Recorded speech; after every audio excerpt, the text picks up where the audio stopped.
Well, good morning and welcome into the ARMS North American Open August 2020. I'm your punch by punch host, Jordan Kent, and joining me, I got a terrific 1-2 combo of ARMS commentators. Let's start with my man, EE. EE, I know you've been a fan of ARMS since day one. What are you most excited for? Honestly, Jordan, to be honest, it's been a long time since I've gotten an opportunity to see some high-level competitive play. So the fact that we've whittled it down to top four, I'm just excited to see who's meta, who's rocking with arms, and who's actually just going to be the best and come out on top. And Coney, I know you've been following the scene for a long time. We've got four terrific fighters that we'll introduce here in just a second, but what are you looking forward to seeing from them? I know you've been following their careers and their trajectories for a while. Sure. So it's always interesting to catch back up with how people are doing and how people are progressing, especially sort of with their rise in the scene. And sometimes when we do these online events, we see some sort of dark horses come up or people that we're not familiar with that we haven't seen. This lineup is an all-star cast. We have four of the best players in North America here. Some of them have gone toe-to-toe with some of the best in the world. So I'm really excited to see the fist fly today. You mentioned the top four players. Well, they duked it out of nearly 800 competitors over this weekend. And these top four will get a chance to fight not only for bragging rights, but in addition, our winner today will get a digital download code for Super Smash Bros. Ultimate in the Fighters Pass Volume 2. In addition, a digital download code for the Splatoon 2 game. But don't worry, our runner-ups won't go home empty-gloved. They will all get 2,500 My Nintendo Gold points. So spoils and riches for everybody that participates today. Let's go ahead and take a look at our bracket and see who will be duking it out today. And you see here, it's the best of four. It's double elimination here. And let's start here, Coney, with Astro Ninja, somebody you're very familiar with. Absolutely, yeah. So Astro Ninja is a very interesting case. He's actually considered by many to be the best currently active player in North America. If he's not the best, he's definitely up there. He was actually on top of the Season 3 rankings. I couldn't find the actual rankings anywhere online, but I do know that they exist. I know this guy's at the top, Astro Ninja, nobody to mess with. One of the best Dr. Coil players in the game.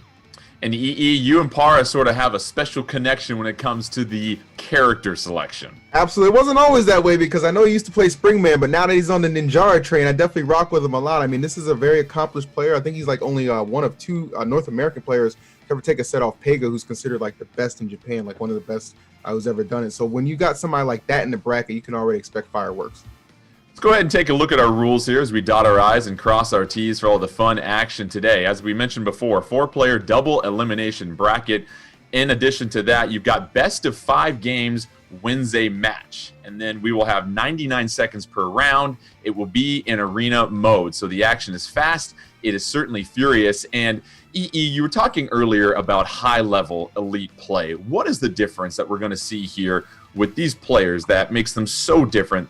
Why have they risen to the top amongst nearly 800 different competitors? Well, I mean, it's not just a combination of just, picking your particular arms for a situation. You got to play the stage too, right? Because you got some occasions where you got plenty of space to kind of zone and take your time and stuff like that. But when you get in those close quarter battles, what are you going to do when somebody's really pressuring you? A lot of those character attributes themselves, those are going to be, impeccable for getting out of situations. For me, I love Ninjara, just his ability to kind of escape and just counterattack. That to me is big. Obviously, somebody like Dr. Coil, always levitating, always in the air. So it's just kind of those mix-ups and what arms you elect to pair with your character that I think is really just going to make the difference between what do you see succeeding more, the defensive play or just the rush down aggressive type. And Coney, to tag that, as we mentioned, 42 different arms, 12 different characters. Woo! I won't do the math. That's a whole lot of numbers right there and a whole lot of possibilities. But there really seems to be this marriage of finding the right arms to match your play style, to match the fighter that you want to go with. Sure. I mean, there are some arms that pair beautifully with certain characters. You have levitating characters like Twintel and Dr. Coil that really want to keep people at bay. Dr. Coil, of course, has that third arm that she can use at pretty much any time. So she wants to find things that can kind of keep people at a distance, and it kind of goes with what EE was saying, where you want to find the right stage for that, something with a lot of ground, a lot of space for you to back up and sort of play defensively. I think it's going to be interesting to see what these guys elect to choose, because what it really comes down to is it's a marriage of how heavy the arm is, whether it's light, medium, or heavy, what the function of the arm is, whether it's a blocking arm or it's a curve arm, it's a straight arm, and the character. So we're going to see a lot of different combinations here today. Really excited to see what we have. So much to break down, but it looks like we're getting ready for the action here. So let's go ahead and get you set for our very first match here in the ARMS North American Open August 2020. We'll find out who our champion will be here very shortly as we get rolling here. A lot of excitement. As we mentioned, you'll have a set of curated stages to choose from that'll be randomly selected. EE, as you pointed out, these stages, there's a lot of things you have to factor in, so it's not just a plain vanilla stage every single time. And Coney, once again, every single character is going to have some special attributes that you need to use to your ability, but also if you're fighting against them, Coney, you need to be aware of what they can do to possibly turn the tide of a match.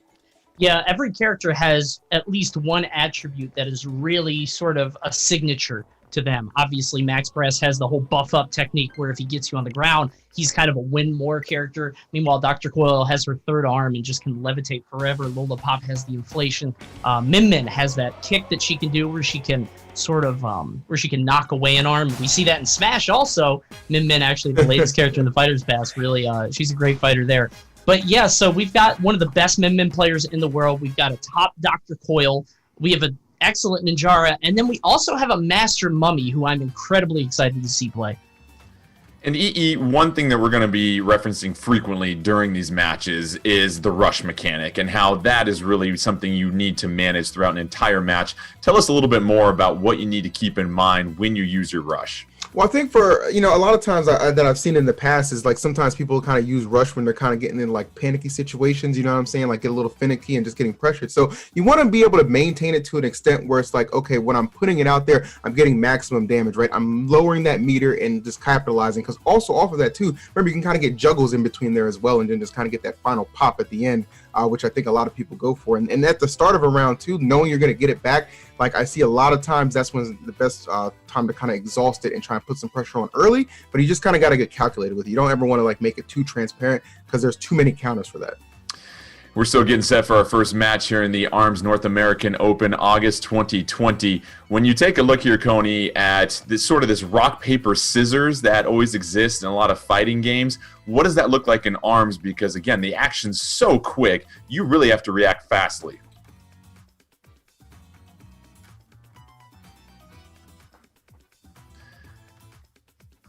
Looks like Coney's giving us a terrific explanation right now at this moment. Sorry about that, everybody. There we go, Coney. I'm sorry, my keyboard was click-clacking away. That's my fault. Didn't want to be rude. I was going to say, 2020 got Coney right there. I said the hottest stuff I've ever said. I'll never be able to repeat it. No. Dang, man. What I was saying is that it really is sort of a mix of a bunch of different things. So the weight of the arm is very important. Obviously, the heavy arms are much slower, but they can go through the lighter arms. The lighter arms are much quicker, and sometimes they can even get around. Like if it's a boomerang or one of the bird arms, they'll be able to sort of clock somebody in the side. They can also find ways to sort of negate rushes. That's one of the best utilities of them is if you can get that boomerang arm around somebody as they activate their rush. Meanwhile, it feels like if you try to use a straight arm, like a roast or toast or something like that, it'll just get stuffed out. But if you use the side arm, it can go around, whack them. They just lose their entire meter, which would be amazing for you. Just so many different sort of elements at play with these arms. Also, that's not even mentioning the elemental attributes. Obviously, you've got the electric, which disables your arms. You have the fire, which does a little bit more damage and causes knockdown. There are just so many things at play, and I'm really interested to see what these guys elect to do as we get into the tournament. Maybe we're going to see some adaptation down the line where they decide, okay, this arm isn't working for me. Let me go with this one instead. Yeah, it's a really good point. And EE and ARMS, it really seems like being able to condition your opponent and read their recoveries and almost anticipate their movement is the key to being very successful. Oh yeah, I don't think there's kind of any question about that. That's one of the major things. Like that's why I think like stage dependency is like such a big deal as well, because you're always going to want to be looking for that high ground, right? And if you can kind of bait somebody into going for it, then you can kind of like taper your counter attack and your measures around that. All right, well, let's get the action started here. Astro Ninja versus Askew, and already early on, we have Askew with a grab here, Coney. Yeah, Askew is one of the top Min Min players, if not the top Min Min player on the planet. So you're going to see him sort of using that kick from Min Min, using that dragon arm where the left arm gets powered up until she gets knocked down or sort of grabbed. So we're going to have to see how he covers the space right now. Astro Ninja doing an excellent job of levitating with Dr. Coyle, using all that mobility, pops the rush, but gets grabbed right out of it. And EE, Astro Ninja, airballing with the rush, and that's something that can really turn the tide of a match. Yeah, no doubt about it, and that's what I was talking about. You got to be, pretty diligent and pace yourself with that. Like right there, you just see that those Astro going for it again, but just again the pressure. I think the problem is everybody's just really well prepared for it, and this is obviously the opening match. Might be some nerves, but we're seeing a pretty opening, good, even contest to open things up. Askew just a couple of taps away from getting KO'd. Has to avoid the rush attack. Don't forget, chip damage will not KO you, so Askew trying to move right around. You see that charged left dragon. Misses with the throw. Dr. Coil disappearing, and how about that, Coney? Askew coming back from the ashes, rising up, and getting the unbelievable comeback on the brink. Really showing the power of mobility and maneuverability, using those dodges to be able to get around the arms. Askew just using every tool in his arsenal. Can't land the rush there, but that beautiful play after he was stuck in the corner, blocking the entire rush, comes out and wins the round, but it's going to take one more to win the game. Askew with the buff and the bub, going with a couple of heavy arms and able to negate the rush attack once again from Astro Ninja. So Askew doing a great job, EE, playing defensively at this point. Absolutely. It seems like the rushes just really aren't getting too much benefit at the moment, so you're seeing like more of a tight neutral game. You see his arms, they're in a little bit of trouble. Notice, oh my goodness, the disable as well. This is a really strong position, and I love the fact that's just what you want to do, right? You want to have that floating ability working on your side, even though Askew able to connect the rush, finally getting some value out of that. Askew, that rush cancel, able to really retaliate quickly, but don't forget Astro Ninja has a chance to go ahead and apply even more pressure at this point.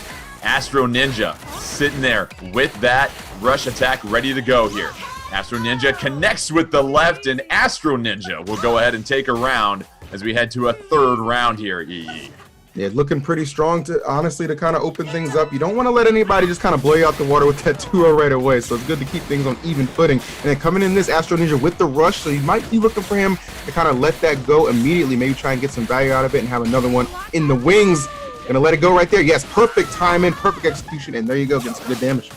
250 coming out from Astro Ninja. Here comes the third arm as well, too. That'll act as an additional toaster for Astro Ninja. Askew now is a rush attack ready to go, trying to apply some pressure in the corner, but that's going to be negated by Astro Ninja.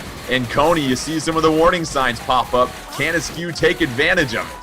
Yeah, what we're noticing is that Askew is just not really landing these rush attacks. Astro Ninja is just playing so defensively, so much on his back foot, that it's really difficult for Askew to land those rushes. He is staying in the game because he's using that mobility just so well, using that dragon arm, getting that grab barely all the way through, but he needs to land this rush, I think, to be able to close it out. The rush is coming out from Astro Ninja, but it's not enough. Askew does a good job sniffing that out. Astro Ninja trying to apply even more pressure. Has to be careful. Askew with the rush attack ready to go. And you see EE cancels the throw to quickly throw out the rush attack. Now that's what I want to see, more good, concise rush play like that, right? That was far from being transparent and just took full advantage, and that created the opening to almost seal the deal. Yeah, it's going to pop back up, and there you go. Askew getting the job done. Askew taking the first game. It'll be best of 5 games to move along in our bracket. And Askew doing a fine job of defending against some of those rush attacks coming out from Astro Ninja here, Coney. And when you look at that dragon arm capability of Min Min, Askew really utilizing that and making sure that they don't get knocked down to lose that charged arm. Yeah, it's a great way of forcing pressure on your opponent at all times, because it puts that little idea in the back of their head, like, I have to knock this person down. I have to get that charge away from them, sort of similar to Max Brass, like I was talking about before. If you don't get a hard knockdown on that character, she's going to retain that charge for so long. And you saw with the buff and the bub, they're two kind of like straight arms, just kind of big fists. And if you don't get rid of that right away, it's going to stuff so many things coming your way. Triblast and Roaster coming out for Askew and Min Min. We take a look at Astro Ninja. Astro Ninja changing things up here with the Fun Chuck, as well as another toaster going once again. So, right now, Astro Ninja trying to find some positioning. We've got Ribbon Ring that we're taking all of our action right now. You know those boxes will pop up. They are destructible, but that's something that's another obstacle here, EE, that our characters will have to navigate.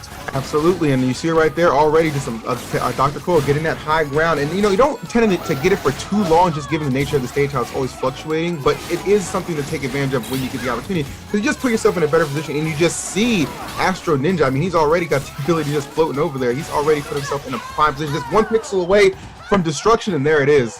Astro Ninja, no issues whatsoever in that very first round.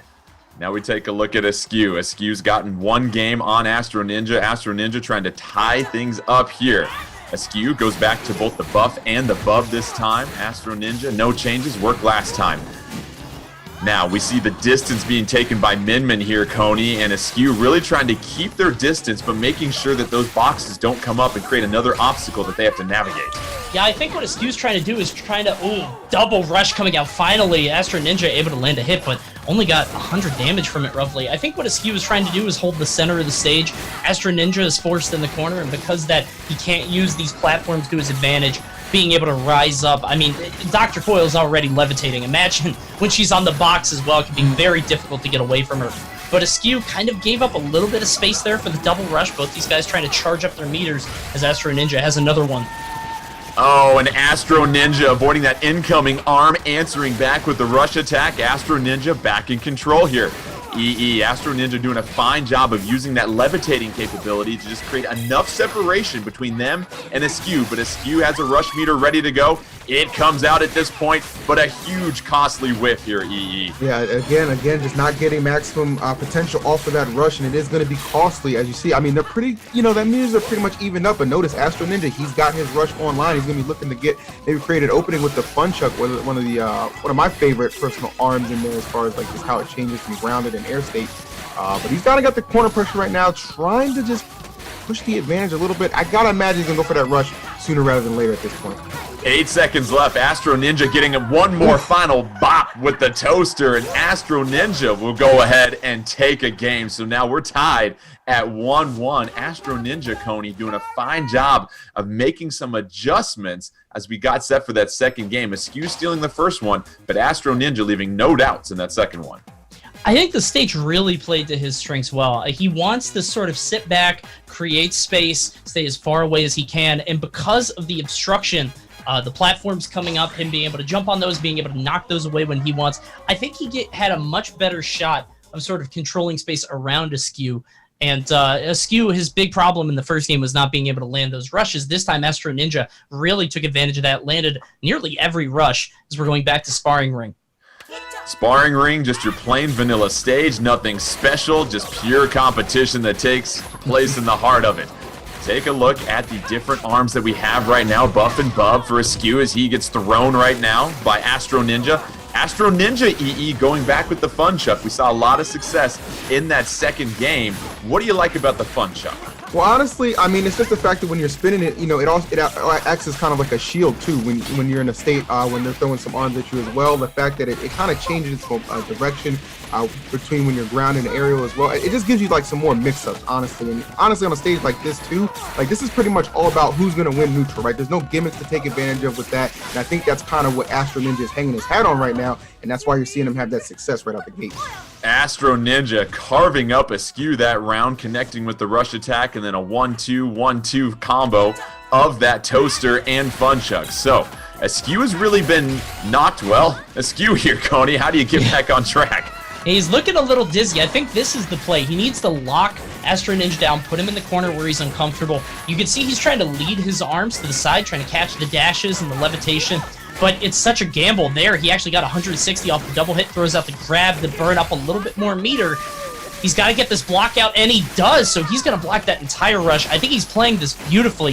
He just has to constantly be holding forward and trying to put Astro Ninja in a compromised position. Askew gets the throw and a full rush meter to complement that. So Askew finding their bearings once again, getting a chance to retaliate. Astro Ninja trying to find some mobility. Gets bopped there. Another hit. Askew doing a fine job of landing some connections here. Askew looking to close this out, and does with the right-handed buff. So very impressive performance from Askew to bounce back into this one.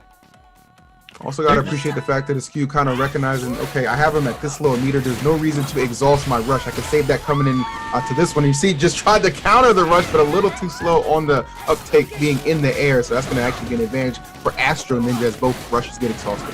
Astro Ninja brings out the Tri-Blast to the party. Askew has got the Bub as well as the Roaster. 78 seconds left. Askew trying to avoid some of these. Askew, great counter there, Coney, able to get back in control and regain neutral. Beautifully done, and you can just see these guys so evenly matched. That's why we're here in the final round. Whoever takes this is going to take the whole set, and both of these guys just playing to their ability so hard. You can see Askew trying to farm that rush. He's trying to be able to counter rush. When Astro Ninja lets it go, he gets the combo off of the hit, and he's going to combo that into a rush and get the win. You could see Askew was a little desperate there. He was throwing out arms, trying to get a rush of his own just in case something like that was about to happen. But Astro Ninja is able to pull the trigger a little bit earlier, and he's going to take it. Astro Ninja taking the second game, so a 2-1 lead in this match, EE, but as Coney described, just a beautiful combo. You saw the explosion coming from the Tri-Blast, which led perfectly into the rush attack. I mean, that was just a straight-up hog play, right? You know what I mean? Like, that just kind of made your jaw drop for a second, because it's like you're looking for those kind of follow-ups, and then when the opportunity finally presents yourself, an opportunity to just kind of close out the round, put yourself up 2-1. I mean, he couldn't have played that any more perfectly. Yeah. So Astro Ninja bouncing back after dropping that first game has taken 2 games in a row. We now head to the Mausoleum, where, of course, in the middle, if that platform breaks, there will be a trampoline, so we'll have fun if that eventually shatters. Let's go ahead and pick it up. Askew not really looking to change anything too much. Continues to go here. Astro Ninja going against Askew. Astro Ninja got a full rush meter at this point. Trying to launch out that Tri-Blast. No luck at this point. But then here comes the rush attack and another combo here, Coney. Got him all the way once more with the full rush. You can see Askew doing what he can. He has the rush of his own, so we're going to have to see how he responds. But do you hold it? No, he's going to let it go. I was wondering if he was going to try to hold it for the next one, but not quite. Tries to let it rip, but it's not going to land. And I think Askew, all he needs to do here is just farm as much rush as he can for the next. I think that's why he's throwing out so many grabs, because grabs do give you the double arm, sort of the rush farming. And I think he knows this might be sort of a lost cause. Yeah, that rush is going to go out, and Astro Ninja's going to take that round. So Astro Ninja, once again, EE, just very wise play with that rush, not letting any of them go to waste at this point. And Astro Ninja in full control. Let's see if Askew changes anything up, cycling through a few potential arms. We see that roaster on the right, and of course that buff on the left. Astro Ninja having a lot of success with that Tri-Blast at this point. Astro Ninja up in the air, connects with a 1-2, gets the knockdown, trying to move around another knockdown. EE, it's all Astro Ninja early in this one. Yeah, these are these hot starts that we kind of started to get accustomed to seeing Astro Ninja after that first game that he lost. You know what I'm saying? It's just that's kind of just been his go-to, and already disabling an arm, and just see the pressure coming out. Very smart, gets the rush off. However, maybe not the best timed on that. Not going to get too much out of it. And oh my God! I actually thought he was going to knock him out of that. So actually, Askew catching a little bit of a break, trying to mount some sort of comeback at the moment. Pretty even footing, but he is definitely down a couple of games. Askew, a fine job of canceling out of that throw with that rush attack. Askew still on the ropes here, though. Trying to battle back and not get eliminated. Astro Ninja just needs to take this round to move along in our bracket and claim the match. Oh, the 1-2 coming from Astro Ninja. Astro Ninja trying to connect with that Tri-Blast. It does, and that blast mechanic, Coney, just creates so much consistent pressure. Yeah, it just puts you in the corner. You're stuck blocking. The explosion is going to pop off, and you know that you just have to stay in that shield for a little bit longer, which could put you in a very bad position. Same as the nade, which is an arm that we see a lot of people using. We haven't seen it yet, but there's only been one set. Wouldn't be surprised to see it pop up in just a little bit. But yeah, you could tell that by the end of that set, I think Astro Ninja really got a hold of Askew's blocking patterns and how he sort of maneuvered around the arena with his dodges and was able to put that Tri-Blast there every single time. Very well played by him. Yeah, and Astro Ninja, EE, what about just the job they did? You go ahead and you lose the first game, but you get your bearings, and we talked about the adjustments that you make, and we saw a change in gloves. The double toaster at the beginning, where you drop the first game, then you finally throw in the Fun Chuck as well as the Tri-Blast to mix things up. I think those mix-ups too are where he saw a lot of success, because essentially, you know, as Coney pointed out, he was just kind of like had a good lock for his movement and where he was trying to go. So a lot, you know, you got the Fun Chuck out there along with the Tri-Blast. Those are good cutoff options, right? Those are good pressure options as well. So it really enabled him to just start to kind of mount the comeback. And really, Askew performed well, but didn't really have a consistent answer. You know what I'm saying? A lot of whiff rushes and opportunities lost that Astro Ninja did not let it get away from him. Let's go ahead and take a look at our updated bracket as Astro Ninja will advance to our winners final. Astro Ninja coming back. Takes 3 games to 1 actually over Askew, and we'll move along. And then up next we have Para taking on Slosher Whalelord. So if you're a fan of Splatoon and Pokemon, you'll figure out what that means right there. But already, Astro Ninja adding to the impressive resume, as we mentioned before. Dr. Coil, such a difficult opponent to face off against in addition. Sure. But you talk about the adjustments here. And Coney, you get set for this next matchup here between Para and Slosher Whalelord. And Slosher Whalelord is the one that interests me because you look at a potential Master Mummy, a heavyweight, and what that means. When you're working as a heavyweight, Coney, what is one thing you have to keep in mind when you're going against maybe some more mobile characters? It's all about conservation of movement. You don't want to make any missteps. You have to be very deliberate with all of your actions. It can be very difficult. I do believe that Slosher Whalelord is playing a little bit more Lola Pop lately, but I think it's sort of a situation where he always has that as a threat in the back pocket, especially if he sort of catches on to his opponent's habits. He says, oh, he's letting me block a lot. That might be somewhere where I want to go Mummy, because if you don't know, Mummy actually heals for 10 damage for every second that he's able to shield. So if he finds out that Para isn't really pressuring him on his shield as much, he could say, okay, I'm going to go Mummy. I'm going to try to force him to grab by blocking as much as I can, try to get those habits. I think we will see a Lola Pop here, but the Mummy is always there if he's feeling a little spicy. And EE, we saw with Astro Ninja in that previous match the value in being able to follow up with combos. Obviously, you're not landing a ton of punches because both fighters are so capable of just dodging arms as they come out. But when you do get that connection, you have that small window, and you really got to make the most of it to follow up with those combos, especially as we saw with that rush attack, to go ahead and take that second game. Oh, absolutely. And I think just being able to increase your damage output, that's really what it's all about. Like, this game does offer a variety of ways to just kind of get sneak those juggles in there as well. And that's why I think I would like to see the Lola over Master Mummy, simply because I feel like her defensive options, like, she's not the fastest character, but her defensive options are certainly, I feel like, a little bit better. And going up, tasked against somebody like Para, who's piloting this Ninjara, you're going to kind of want to have a little bit of speed on your side as well. Well, EE, you wanted candy, and here is Lola Pop. We've got Para going as Ninjara, Slosher as Lola Pop. And now we go ahead and bring this to an interesting stage here, because now here we are at Buster Beach, and you see that sort of bench in the middle and the slope, so you've got a lot of different things you have to navigate here, Tony. Yeah, I love this stage so much. You can see people either opt for this side of the stage or try to go down the curve for the other one. Looks like we're agreeing to fight around the kitchen table right now. And eventually we might move down depending on who corners who. Slosher Whalelord having difficulty, cannot land the rush as Para has one of his own. Let's see how he uses that. Yeah, there it is, the vanish mechanic, trying to dash in, but actually it gets blocked for the rest of it. You see Slosher just puff up with Lola Plop right there to negate that rush attack. Slosher using the Dragon and the Biffler to apply pressure. That Dragon catches as well as blinding Para. Para, left arm in danger. Para trying to go with that roaster, of course, as well as the Triballs.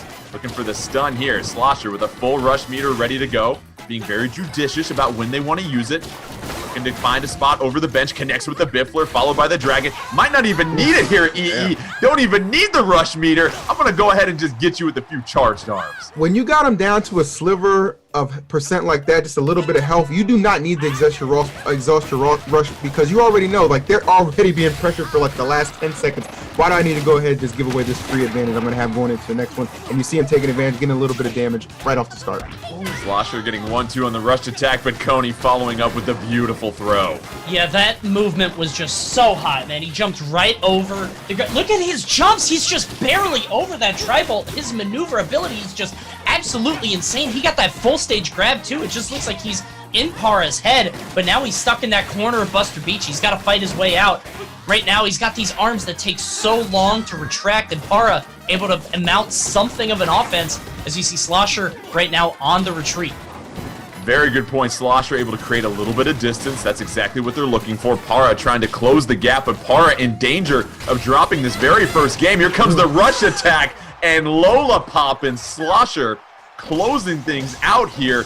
Well played, EE, because it seemed like Lola Pop was playing exactly where they wanted to. Slosher was keeping the distance, not allowing Ninjara to get up close and apply that pressure and get them backed into a corner, which is where they struggle with sort of those slow developing arms.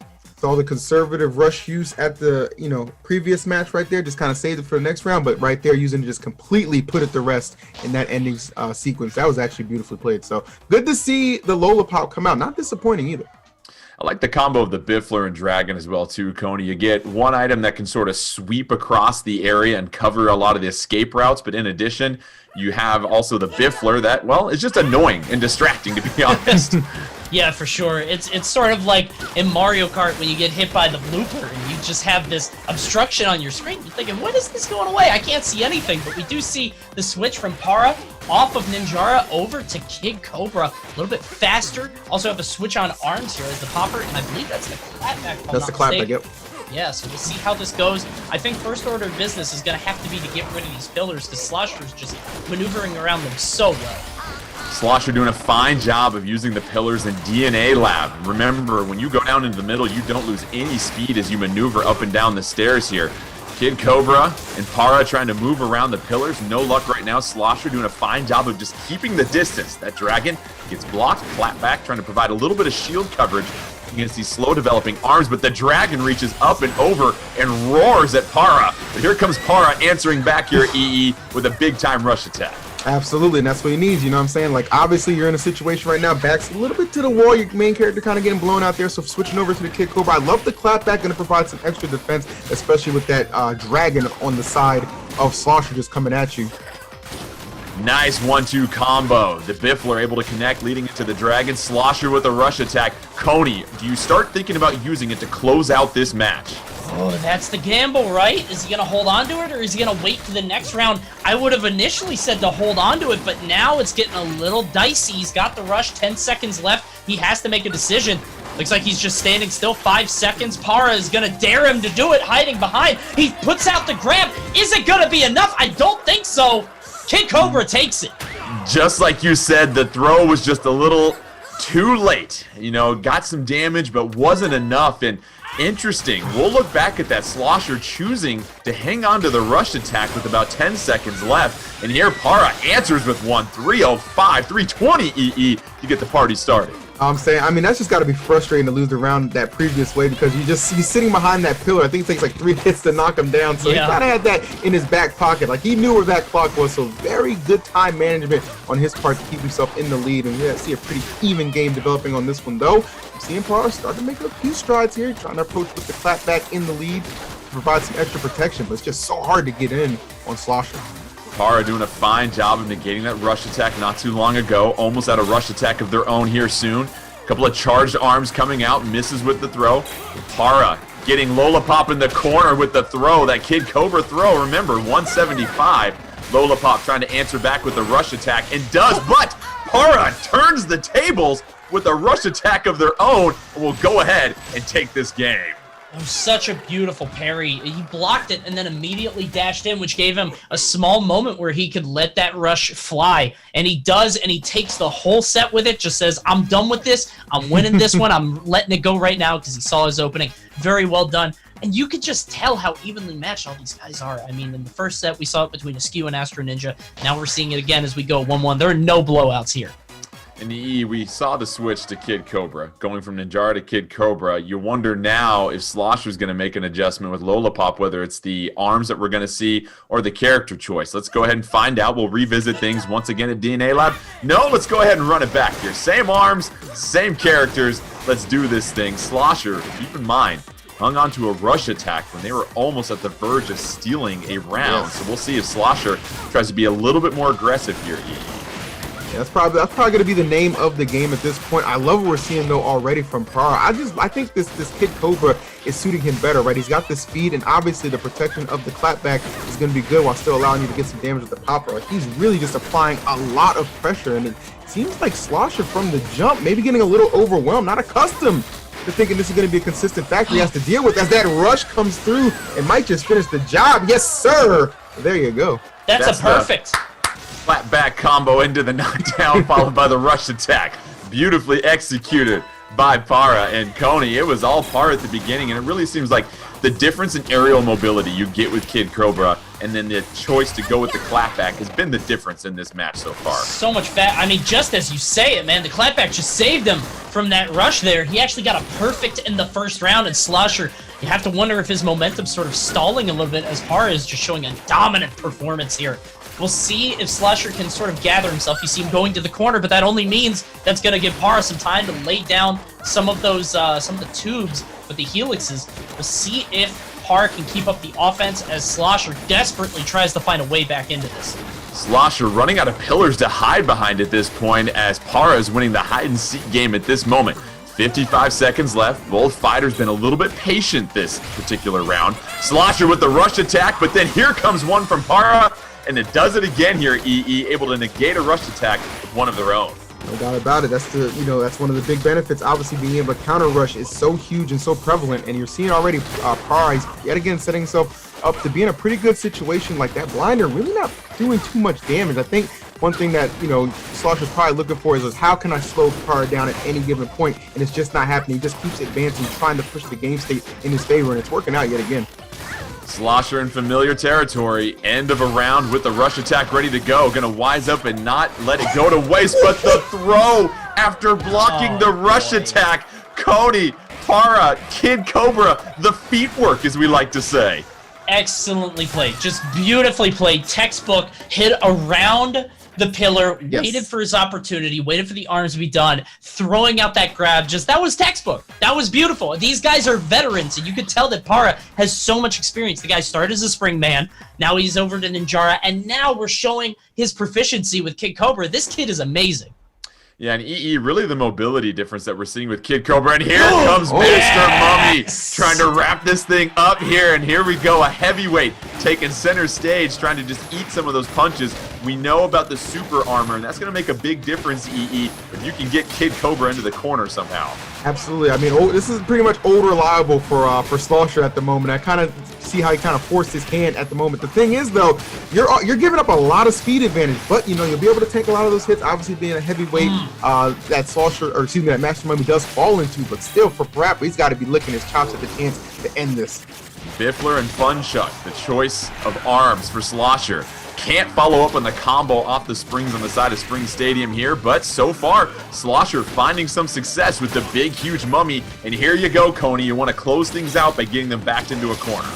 He's just dominating right now. You can see the massive power of Master Mummy coming out here. He does have the stronger grab as well, so that's always going to be a threat for Para as he does way more off a single grab. Slosher almost has that rush. You can tell Para trying to close it out. Will it be enough? Not quite. He's going to get the bounce, but that's not going to be enough to KO Slosher. Having the rush, he's going to let it rock right away, and Para, I believe, saw that coming from a mile away, dashing out immediately. Slosher getting a little desperate there.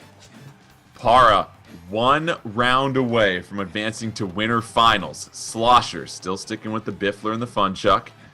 For Para, it's been all reliable with the clap back as well as the popper. You've got that defensive option and then a huge hitbox with the popper as well, too. Slosher trying to be a little patient early on with Master Mummy, but gets bounced off the side of the stage. Para can't answer back. And Slosher trying to close the gap here at EE, and here comes that 200 throw. Yeah, it's, you kind of see him kind of jump out and kind of get a little bit of damage being tacked on, but it's so, like, you look back to that last match, it's got to be so debilitating to know you're up so big and Para still found a way to bring it out. This loadout is just, it perfectly complements Kid Cobra, what he's trying to do. Rush you down, he's got the speed to back it up, and then just the defensive options when needed. And of course, Popper going to go ahead and let that rush flow right now. Not going to get too much off of it, but the pressure, that's what he's looking for, and that's where he's finding a lot of success. Slosher with a rush attack ready to roll, trying to connect here. No luck. And a little bit of damage here, though, Coney. 250, that's just enough. And is able to get a little bit of chip damage on the follow-up combo. So here's Slosher getting Para backed into a corner finally. He's doing great right now, using that imposing size of Master Mummy to just threaten him in the corner again and again. The 110 will do it. And now Slosher putting one on the board as Mummy. Can he take it away here on Spring Stadium? Try to win this set, even it up 2-2. Slosher trying to stay alive, but here comes Para looking for double toaster to try and get some knockback here, EE. You got to send Master Mummy on his caboose to free up some space for your mobility, I imagine. Exactly. Can't allow this guy to just kind of advance on you for free. And look at that, just an immediate follow-up, gets the extra bounce. Yes, sir, right off of that bumper. So that's going to be pretty tough setting off the pace for Slosher, man. This guy is obviously not playing around. I love the fact he did commit to bringing out the Master Mummy, and look how much success he's found. And we thought Para was in position to wrap this thing up. We might have a match number 5 looming if this pace continues. Para, though, does have the rush on deck. Oh, Slosher doing a fine job with that big body, avoiding a couple of those toasters and following up with the fun chuck. So things get interesting now here, Coney. We get set for a 5th game to figure out who's going to go ahead and take this match. Slosher now retaliating with a character change of their own, and Master Mummy being the key to this one. You saw him dodge into it. He actually jumped right into that hit. There's no reason for him to go that way, but you could tell the pressure was just mounting on Para. He had to find a way out of the corner, and unfortunately, that door was closed. So now you wonder what it's going to be like in the 5th game. I mean, switching from a mobile character, something that's a little different like Lola Pop, such a weird niche character, something like Master Mummy does require a bit of a mindset shift, but it seems like Slosher is fully in that mode now. Is he going to stick with it? Yes, he is. But Para switching over to Old Faithful and Springman. Oh my God, the Springman classics. trying to hold it down at home. Springman going to use both of those roasters right now at this point, trying to build up some of that knockback. Master Mummy and Slosher, no changes, except you see a Tri-Blast coming out now with that fun shot. Master Mummy and Slosher was able to turn things around last time, forcing a character change out of Para. Let's see if Para has the answer with Springman. Slosher, though, already on the ropes here in EE. You see Para just terrific mobility with Springman, doing a good job of just reading those arms coming out from Slosher and countering quickly. Oh, absolutely. I mean, you see the parry, the shockwaves he's able to put out too. Like, that's right there is probably what he's kind of hedging his bet on, being able to just counter a lot of those attacks that Slosher's going to send out. That big body of obviously Master Mummy. Having no answers, though, to a very well-prepared Springman. You already know he's got plenty of miles on this character, so this is nothing new for him. Double roaster getting it done at this point. Para has to take one more round to move along in our winners final as they advance in the bracket. Slosher getting knocked back already, and that knockback has been so critical for Para to finally establish that. Gives them a chance to charge up those arms and apply that consistent pressure, Coney. Yeah, and you could see just back to basics sometimes is best. Para has not been touched in this game. Lets the rush fly. Slosher's going to get one of his own. He does get the full damage, but it's so interesting because, you know, we're told that there's no real protagonist in the ARMS universe, but time and time again, Springman has come out when players need him most, and just the double roaster here, just paying so many dividends here against Slosher Wailord, who has no answer. He has Para in the corner. Let's see if he can force a final round. Not sure if he's going to be able to do it, though. He can't land any of these hits. Slosher struggling to find some consistent connections. Finally gets a few right there, but has a lot of ground to make up. 38 seconds. Double roasters coming out. Slosher trying to regain some health. Here comes the rush attack from Para. Unable to do much there, though, and a rush attack coming from Slosher. Can they connect? No, they don't. You see both those arms in trouble for Para, and it's going to be Para here, EE, answering back with Springman, finding all the solutions with those double roasters and moving on. I will give Slosher a lot of credit. He hung in there a little longer than I was expecting, especially after that previous game that we saw Springman making his debut. But it was pretty clear, like Para, like he's shown to be an expert class in multiple ARMS characters. I think that's something that's really going to help him throughout this bracket. I believe he just qualified for winners final, so obviously doing something correctly. A terrific match we saw go down to the 5th and final game here, Coney, and what you really see is the character balance in ARMS. Yeah. We saw 5 different characters, I think, if I was counting correctly, during that entire match. Yeah, you saw Para switch over to 3 different characters throughout the set. I mean, starting off with Ninjara, then over to Kid Cobra, and finally ending things with Springman. Being able to have that level of adaptability to be able to shift as much as he is no small feat. And it's interesting because you see some players that will just do that will sort of shift depending on what they need. And you have some players like Astro Ninja that just has the one, right? He's just playing Dr. Coil. I'm sure he could play other characters at a proficient level, but why do it when Dr. Coil just does so many things that you need? It's super interesting to see how these guys sort of hedge their bets in terms of bringing their best character forward into a set. Let's go ahead and take a look at the updated bracket here as we've completed our second match. And so now we have our winners finals set.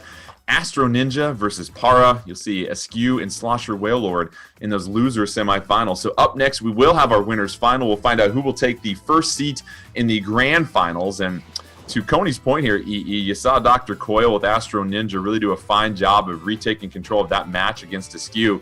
But for Para, really, you have so many different characters you can go with, so many different variables, so it will be interesting, I imagine, to see how Para answers the consistency of Astro Ninja as we get set for grand finals. I think for Par, it's going to be a lot of maybe trial and error at the start, just knowing that you do have a couple of different options to kind of throw. Right now, Astro Ninja, he's just giving you one look with the Dr. Coil, and for good reason. She pretty much has everything you could ask for in a character, obviously, and you can customize and have your arms suited for whatever kind of battle you're going up against. But for me, I think Par, I would love to see him kind of start with the Kid Cobra right off the bat. I think that might be like his best option. I appreciate his loadout with the clapback and the pop, but we'll see. You never quite know what somebody has. Maybe he'll have a fourth character for us to check out as well. Like with this guy, you never really know. Yeah.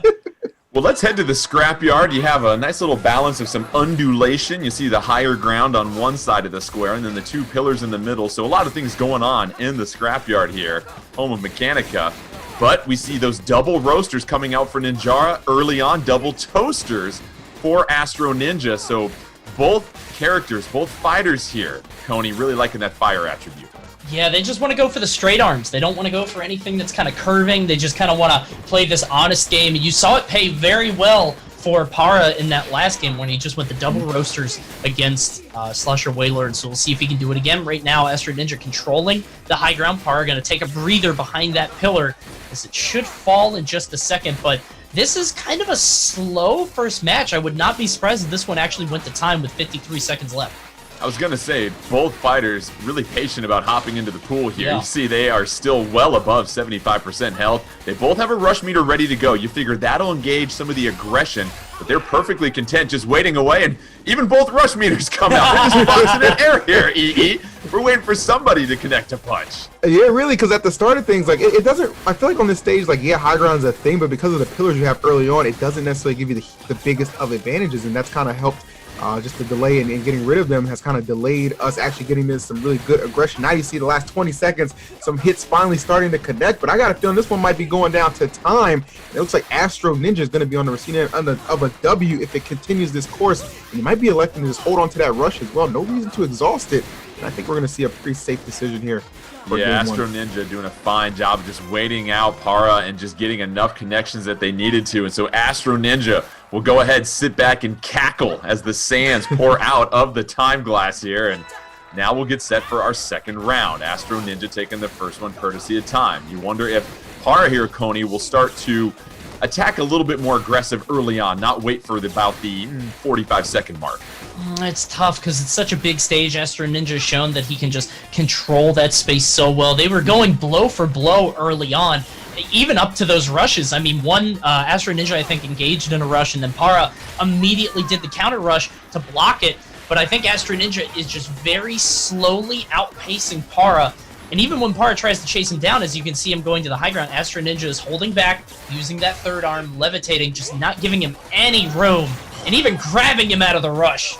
Astro Ninja throwing Para out of the rush attack, and it is all Astro Ninja at this point, EE. I don't even think Astro Ninja has been touched at this moment. Such a large stage, once again, really puts Para in a difficult position. Yeah, no doubt about it. And just look at like where he elects to attack from, always making sure he's maintaining that high ground situational advantage, and I think that's one thing that Para has yet to be able to overcome, and it's really hard to do because you're essentially forced in a position. You have to commit right now. You're the one with just a chunk of health left, as Astro Ninja's sitting pretty. We're still not even sure this man has been touched at the moment. I mean, I'm just trying to get something to connect at the current time, but Astro Ninja may ain't having none of it.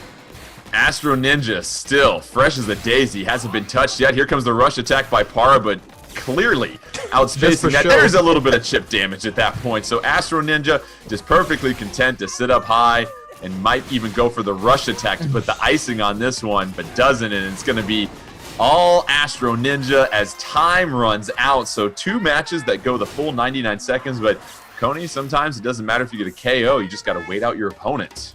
Yeah, that was just big BM at the end. Pops the rush, doesn't even throw a punch, just to assert dominance there, and you saw Para just out of something. Give me something. Please let this rush connect. I think that was a mix of a very bad stage for Ninjara in that matchup specifically, and a very good character from Astro Ninja playing Dr. Coil, widely considered to be the best character in the game. I think it's uncontested.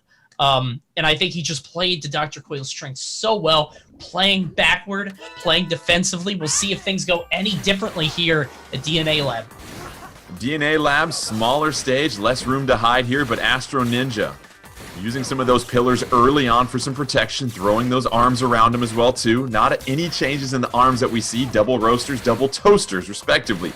Astro Ninja getting bopped just a second ago, and EE, you really have to credit Astro Ninja for their capability to just avoid getting hit regardless of the stage. Oh, absolutely. I mean, I think Astro Ninja's evasion, being able to be so evasive is something that's just clearly going to carry him even further. And the fact that look how he's just kind of playing around these pillars right here on DNA Lab as well. Like, he's just somebody who just takes his time. He's already got his rush ready to go, and you can pretty much guarantee when he lets it whip, he's going to get some value out of it, unless, of course, he just doesn't. But that's okay. The point is, though, still playing a very solid game. Para doing a good job of knocking Astro Ninja out of that rush attack. Para has a rush attack ready to go, unleashes it, and finally able to connect here, Coney, and put a little pressure on Astro Ninja. I was just about to say, he needs to let that go because rush economy is so important in this game. If you don't let it go and start working on another one, the opponent could get 2, sometimes even 3 rushes before you even get the single one out if you're a little bit too, discerning about when you want to pull the trigger. Astro Ninja playing a little bit more offensively now, backing Para into the corner. We have not seen this from him yet, changing up his style. He does have the rush, but Para is working on one of his own. Para doing a good job of connecting with a couple of those roasters, and Para now playing with the lead, and you see how it changes what Astro Ninja's trying to do. Rush attack, Astro Ninja trying to steal this one at the last second, and it looks like Astro Ninja will do just enough at the end with the rush attack EE, and able to turn things so quickly with a perfectly timed rush attack. You said he was trying to steal it. That was a whole heist we just witnessed, okay? Because he was so consistent with keeping the pressure on in that corner. He just saw the one opportunity to strike, had his rush, and that's why, like Tony pointed out, rush economy. So important to manage that and always have it on deck for pivotal situations like that. Perfect execution. And Coney, it seems like if you're Para, you really have to make sure you get the lead early on because it really dictates how Astro Ninja plays.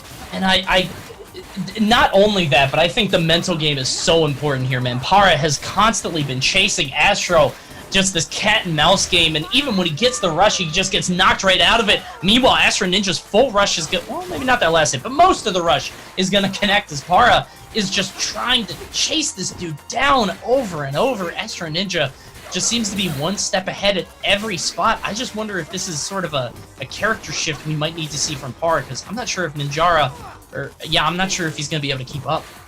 Yeah, we saw Para switch from Ninjara to Kid Cobra in their last match and find a lot of success here, but Para trying to find some answers. Astro Ninja in total control, looking to claim this second round to go ahead and win 2 games. Both rush attacks come out, and it's going to be Astro Ninja.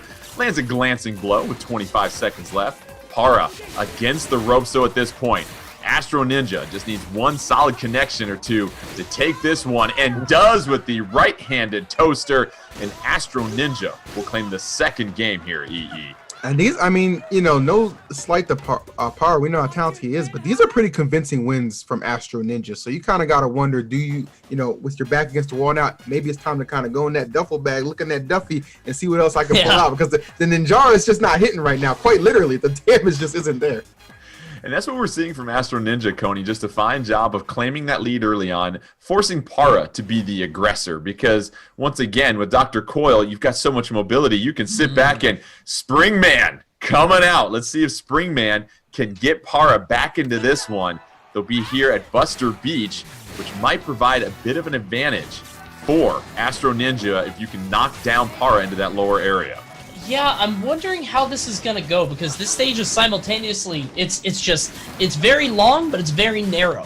So I think Para's job here is going to be trying to corner Astro Ninja around this little table we have in the center and trying to find ways to keep the pressure up. Like you said, an early lead is so important, trying to force Astro Ninja to come to you. We'll see if Para can make that happen. Right now playing this very slow, using that powered up dodge to knock away the arms, but Astro Ninja, true to form, getting an early lead and just trying to keep Para blocking.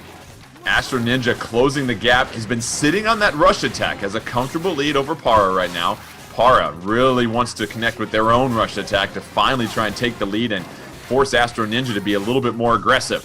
On the other side in the corner here, Coney, you continue to talk about the way that Para gets knocked back into the corner. You got to get out of there and apply some pressure on Astro Ninja. It's so scary, though, because him coming in basically forces him now into a position where he's up close. You see this? He's trying to, circle around, and he gets knocked out of the rush again. That's got to be like the third or fourth time in this entire set that we've seen Astro Ninja just dominating performance, but Para is now not in a position where he can really close this distance safely. He sort of has given up so much in terms of timing, and now with only 10 seconds left, he needs a Hail Mary to take this one away. I think this is just an easy dub for Astro Ninja.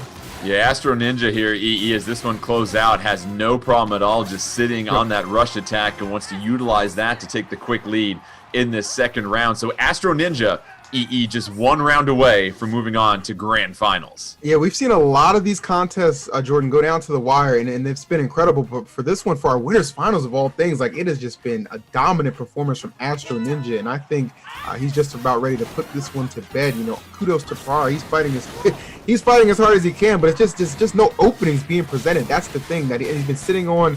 These rush attempts that just have not been successful. So when all your abilities are just in attempts are pretty much futile at this point, it's like, where do I go from here? Yeah. Wait a second, though. Para with an early lead. That's going to force the hand of Astro Ninja. Both fighters still with a rush attack ready to go. And now it looks like the patience starting to pay off for Para here, Coney. Yeah, he's looking good. The problem is that Astro Ninja's shown he's got a couple different forms, but this first one seems to be under control, at least thus far for Para. He's going to want to try to have some kind of combo into a rush, but it can be hard with the double roaster. Tried to guess on the left dash. It's not going to come out, but no harm, no foul. Doesn't land, doesn't get hit himself. 50 seconds left on the clock. Para has not been touched outside of a bit of chip damage. This is looking very strong for him. Para, once again, another knockdown with the roaster. So Para able to create a little bit more space and doing a good job of reading Astro Ninja. Astro Ninja still waiting on that rush attack, choosing when to use it. Might wait until the next round when they have a little bit more of an even advantage. Has no problem maybe giving up this round here, EE, because you know that third one, you've got a rush attack ready to roll. Exactly, and I think, you know, just given the nature of how this set has progressed, you know, Astro Ninja, there's no reason to have any shortage of confidence. You might drop the round right now, but still, you know that coming into that third one, you should be the favorite. You should be the one in the advantageous situation. So you're going to go ahead and probably see both these guys just elect to just hold on to those rushes. Yeah, obviously, Para has no reason to let his go. Astro Ninja having no reason to let his go. We're just going to get to that third game. Both fighters dancing out the final song of this one as we get set for the third round. So Astro Ninja, a victory here will move them along to grand finals. For Para, a win means you force a game 4. Astro Ninja has yet to use a rush attack in this entire game at this point. Para still sitting in the corner, and we saw Para really make the change of being a little bit more patient and being able to connect with some of those charge roasters while perfectly reading Astro Ninja, and we see the same thing again here, Coney. I think he's super buckled down here. He's not going for anything crazy. He's playing Astro Ninja's game, and currently he's beating him at it. Neither of these rushes being used, but Para is just guessing where Astro Ninja is going to go and then knocking him every time. Astro Ninja now forced on the offensive. You can see him levitating in somewhat, but still these rushes are being held until Para lets it rip. He's going to get 320 from it, and he needs to farm another one because Astro Ninja is going to be swinging in just a second. Oh, Para could really harvest a rush attack at this point, and Astro Ninja with a terrific follow-up, 330, and now both fighters have to be aggressive. A critical game is at stake here. Astro Ninja wants to move along. Para wants to keep things rolling here, and now we see more of the arms coming out here, EE. Oh man, Para was looking like the greatest underdog story that we've seen of the day so far, but Astro Ninja has quickly gone ahead and just kind of usurped him. And now just a little bit of percent left on him. It's going to be a clean down to the wire finish. And Astro Ninja, keep in mind, has that rush, but so does Para. So anybody who lets that thing fling first could be the victor in this situation. 14 seconds left. Both characters with their rush attack ready to go. It's going to be Para unleashing it. Misses, though, so Astro Ninja can just sit back and unleash an assault at this point, and it'll be Astro Ninja 3-0 moving on to grand finals. But Para gave us one heck of an effort down the stretch there, Coney. That was such an uncomfortable position for Para, as you saw there. He needed to land one final hit. You don't normally want to challenge a rush in that kind of scenario. You want to block, wait it out, take your chip damage, but, you know, not try to go for anything. But with the timer being what it was, he was forced to act. You could tell that Astro Ninja really forced his hand there, and Para he just couldn't land that final hit to knock him out of the rush. Heartbreaker. That last game, we could see Para beginning to be so much stronger. He finally seemed to figure it out, but just was not quite enough. Astro Ninja takes the set. Coney, I appreciate all of the arm expressions right there with block and rush and everything. I'm feeling it, bro. I'm just like, I'm all over the place. I love it. I love it. Let's take a look at the updated bracket here as we finally have our first spot in Grand Finals filled. That'll be Astro Ninja waltzing along. That'll send Para to Losers Final. We'll take a break right now, but when we come back, it'll be Askew versus Slosher Whale Lord as we figure out who will be facing off against Para in Losers Finals. You're checking out the ARMS North American Open, August 2020. We'll be back in a moment.